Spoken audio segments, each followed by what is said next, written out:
Oh my God. Kasongo yeye Mombali nanga Kasongo mbona wewe Songa libala oh yeye Kasongo yeye Mombali nanga Kasongo ya Mungu nilikaribia kufa ujue. Huu mfungo kuja kuniua.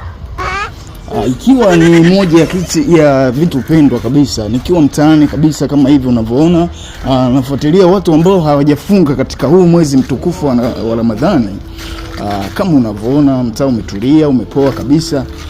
Ndugu watazamaji, kama mnavyoona kabisa kuna baadhi ya watu ni makobe. Umeona? Ni makobe hawafungi. Umeona huu mjengo ulivyotulia hivi? Just imagine kuna watu unakuta wamejifungia huko ndani, wamejificha. Umeona?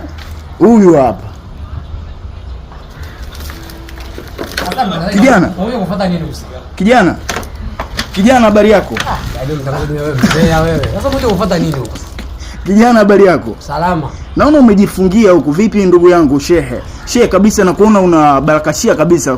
Alafu muda wa kufuturu bado hujafika. Naona unakula karoti hapo. Shida nini? Yaani watangazaji nyinyi ni wambea. Sasa umekuja kufuata huko sasa. Mimi ni mmoja kati ya mtangazaji ambaye nafuatilia watu ambao hawajafunga mitaani. Hii ni mtaa kwa mtaa, operation mtaa kwa mtaa. Nimefunga ndio, lakini sasa njaa imenizidia. Njaa imekuzidia vipi? Ili hali mfungo unasema kabla hujafungua uruhusiwi kula kitu chochote, kiwepo maji, juisi, kitu chochote ina maana. Sasa mtangazaji, hii ni karoti. Kwa nini nimekula chakula? Aisee, kuna watu kweli makobe. Basi mimi ngoja nikuache, naendelea na shughuli zangu. Ndio. Yako wewe ni mbea. Mimi nimejificha. Sasa sikia basi nikwambie kitu. Wewe ni Muislamu? Mimi ni Muislamu pia, upande ni Mkristo. Yaani nipo kote kote. Umefunga? Nimefunga. Basi nisaidie basi tusiende kutoa siri. Hii lazima ni poste kabisa. Haiwezekani watu wamefunga, wewe unakula umejificha. Na inaonekana hii ni karoti kabisa, naiona ni karoti umemwibia mkeo. Ndio. Kweli? Hivi mkeo anajua kabisa wewe kwamba umefunga afu na unakula? Basi ndugu yangu atasikia. Basi mimi ngoja nikuache. Wewe una siku njema ustazi. Unaitwa ustazi nani? Ustazi Juma.